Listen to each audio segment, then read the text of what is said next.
Bonjour Thibaut de Montbrial. Bonjour Sonia Mabrouk. Et bienvenue à la grande interview sur CNews et Europe 1. Vous êtes avocat et président du Centre de réflexion sur la sécurité intérieure. Dans quelques instants, nous parlerons d'un sondage exclusif que vous avez commandé pour votre centre sur l'insécurité et les maires et les élus en France. Mais tout d'abord, ma première question va à l'avocat Thibaut de Montbrial. Nous sommes à moins de 2 heures du verdict dans le procès des assistants parlementaires européens du RN. Ce sera l'heure de vérité pour Marine Le Pen. Tout se joue sur la fameuse exécution provisoire. Ça voudrait dire que Marine Le Pen serait déchu en quelque sorte de son droit de se présenter à la présidentielle. À quoi correspondrait à vos yeux un tel verdict s'il se confirmait tout à l'heure ? Puisque c'est à l'avocat que vous posez la question, c'est l'avocat qui va vous répondre. Il y a deux grandes justifications pour assortir des condamnations pénales en première instance, alors que le droit d'appel est évidemment un droit absolu. Il y a deux conditions qui peuvent justifier l'exécution provisoire. La première, c'est l'extrême gravité de l'intérêt social qui a été lésé. Et la deuxième, c'est le risque de récidive, de réitération. Donc sur l'intérêt social lésé, ce que je constate, c'est que 3 partis politiques français qui ont des élus par ailleurs à l'Assemblée nationale, c'est-à-dire LFI, le MoDem et à l'époque donc le Front National, font l'objet de poursuites pour les mêmes faits à Bruxelles, c'est-à-dire d'avoir, selon l'accusation, utilisé une partie des assistants parlementaires qui étaient payés par le Parlement européen pour d'autres tâches dans l'intérêt du parti, mais pas dans l'intérêt directement de l'élu. Si la moitié des partis qui ont des élus à l'Assemblée nationale commettent ou sont soupçonnés de commettre ce genre de fait, c'est que les choses sont en réalité beaucoup plus compliquées que ce que l'accusation veut bien expliquer. Je ne rentre même pas sur le fond. Le simple fait que 3 partis sur 6 aient des soucis de ce point-là montre que l'intérêt lésé n'est pas nécessairement un intérêt gravissime. Et puis sur le risque de récidive, il n'y en a pas, puisque Marine Le Pen n'est plus députée européenne. Donc je serais extrêmement surpris, toujours comme avocat, si jamais Marine Le Pen avait une condamnation, parce que déjà, attention, elle a plaidé la relaxe, donc on va voir, mais si elle avait une condamnation, et si cette condamnation était assortie de l'exécution provisoire, comme avocat, je serais extrêmement surpris. Maître, si tel était le cas, malgré tout, à n'en pas douter, beaucoup y verraient un profond problème démocratique et dénonceraient, pour certains, le gouvernement des juges. Ce n'est pas la première fois en France, dans ce cas-là, qu'un candidat serait... un candidat bien placé serait empêché. On l'a vu dans d'autres circonstances, avec notamment François Fillon. Est-ce que ça pourrait laisser des traces, selon vous ? Les traces, elles existent déjà. Je me déplace régulièrement en province avec le Centre de réflexion sur la sécurité intérieure et je rencontre des Français, je rencontre des élus locaux. Et dans nos échanges, il y a beaucoup de choses sur la crise démocratique qui reviennent à chaque fois. Et l'une des choses qui revient régulièrement, puisque une partie des gens qui viennent me voir sont quand même plutôt sur l'axe droit de la vie politique, mais pas que, hein. Mais eh bien, c'est de me dire, oui, mais de toute façon, à droite, on n'y arrivera jamais, parce qu'à chaque fois, il y aura une affaire qui va être exploitée. Donc, je me contente de répéter ce que j'entends, mais je l'entends beaucoup. Donc, si jamais c'était le cas tout à l'heure, à n'en pas douter, on l'entendrait encore plus, et ça risque de finir par poser un vrai problème, parce que, en réalité, évidemment, ce n'est pas à la justice, peut-être à la fin, c'est-à-dire une fois que la justice aura définitivement tranché, mais en tout cas pas en première instance, de décider par une décision d'exécution provisoire, dont pour les raisons dont on vient de parler il y a 2 minutes, je pense, vous l'avez compris, qu'elle ne se justifie pas. Ce ne me semble pas que ça appartienne à des juges de première instance de prendre des décisions à l'impact politique si élevé.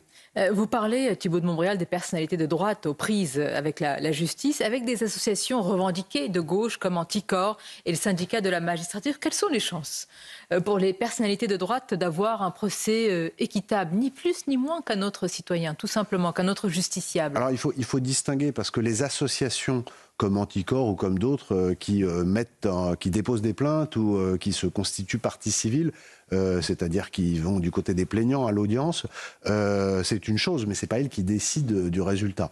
Le syndicat de la magistrature, auquel vous faites allusion, qui réunit aux élections professionnelles entre 1/4 et 1/3 des magistrats, 30%, C'est un syndicat qui est ouvertement d'extrême gauche. Il n'est pas de gauche, il est d'extrême gauche.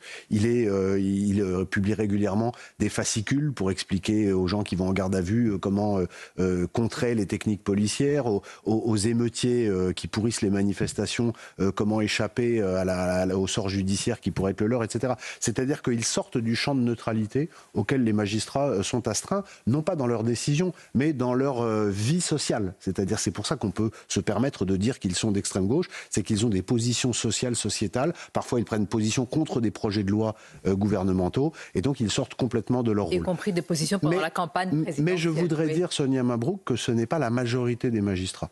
La majorité des magistrats sont des gens d'une très grande intégrité, qui font ce qu'ils peuvent, avec des moyens qui sont difficiles. Il y a une submersion de procédures, et en réalité, il y a beaucoup de changements, de modifications, notamment procédurales, qui favoriseraient un retour de l'autorité en matière judiciaire. Je vous donne un exemple, Thibault de Montbrial. Nicolas Sarkozy, le parquet national financier a réclamé à l'encontre de l'ancien président 7 ans de prison, 300 000 € d'amende dans l'affaire du financement présumé de sa campagne de 2007 par Muammar Kadhafi. L'ancien chef de l'État a beau condamner, je le vois dans son communiqué, il dit la fausseté, la violence des accusations contre lui, ainsi que l'outrance de la peine réclamée. Comment vous avez réagi à la manière dont tout cela a été amené ? Alors, Sonia Mabrouk, ça ne m'arrive pas souvent, mais j'ai été sidéré. Sidéré. Pourquoi ? Je voudrais d'abord redire ici ma sympathie pour Nicolas Sarkozy, dont j'imagine l'état aujourd'hui. L'état, je ne sais pas, de rage, enfin, son communiqué est éloquent. Mais l'homme, moi je pense à l'homme ce matin, et depuis que j'ai entendu ces réquisitions sidérantes, je pense à l'homme. Cela étant dit, il y a quand même un vrai problème. 7 ans, figurez-vous que c'est la peine moyenne à laquelle étaient condamnés les gens qui sont partis combattre en Syrie, lorsqu'ils sont revenus sur les 3 premières années, entre 2014 et 2017, au titre de l'association de malfaiteurs terroristes. Les condamnations, c'était entre 6 et 8 ans. 7 ans, Sonia Mabrouk, c'est la peine moyenne à laquelle est condamné le chef d'un gros trafic de cocaïne, on parle de plusieurs dizaines de kilos, lorsqu'il est primo-délinquant, c'est-à-dire lorsqu'il n'a pas déjà été condamné pour les mêmes faits. Traité comme un criminel. C'est-à-dire que la peine qui est demandée contre Nicolas Sarkozy, c'est une peine qui est prononcée dans d'autres dossiers pour des faits qui ne sont pas graves, qui sont extrêmement graves. Est-ce que le dossier contre Nicolas Sarkozy, président de la République, qui a été président de la République, mérite 7 ans de prison? Moi, je ne connais pas le dossier. J'ai suivi les débats dans la presse, évidemment. On m'a raconté ici et là. Moi, ce que j'observe, c'est qu'on a à l'œuvre le parquet national financier, qui a été créé par François Hollande. On sait pourquoi. Il a été créé par François Hollande. Pourquoi, c'est-à-dire pour viser certaines personnalités expressément de droite? Bien sûr, il a été créé par François Hollande et Christiane Taubira, qui est quand même qui est sans doute le binôme qui, par ailleurs, a fait le plus de mal à la justice française depuis 40 ans. Et manifestement, il remplit son rôle dans ce cas-là. Le rôle est rempli.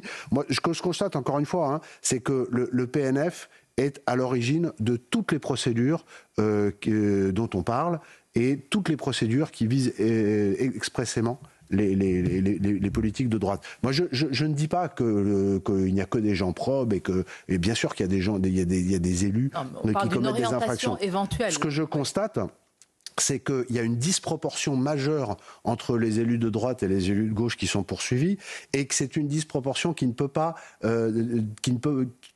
pas cohérente en termes statistiques, si vous voulez. Parce que soit on a une classe politique sur le spectre droit qui est complètement corrompue et une classe politique sur le spectre gauche qui est d'une probité sans faille, mais ça se saurait, soit les choses sont plus compliquées que ça, et l'équilibre entre les deux devrait se voir aussi dans l'équilibre entre les poursuites et entre les condamnations, ce qui n'est pas le cas.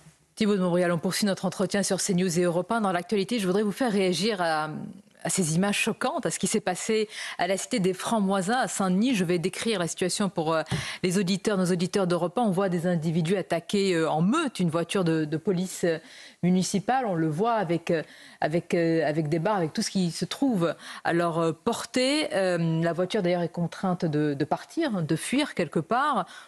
En voyant ces images, on dirait une chasse aux policiers en réalité. La chasse aux policiers est ouverte. Moi, je vous pose simplement une question. et je la pose à tous ceux qui regardent ces images. Qu'est-ce qui se serait passé si l'équipage d'une de ces voitures, parce qu'en réalité il y en a deux, avait été bloqué? C'est-à-dire que si cette horde de dizaines d'individus armés, vous avez vu qu'ils sont armés, ils ont des bâtons et des objets qui ressemblent à des couteaux ou des machettes.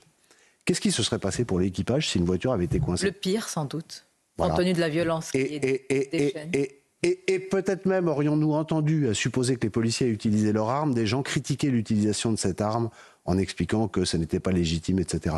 La réalité, c'est que des scènes comme ça arrive plusieurs fois par semaine en France. C'est arrivé la semaine dernière, par exemple, à Aulnay-sous-Bois. Et là, il y a une vidéo, donc on en parle plus.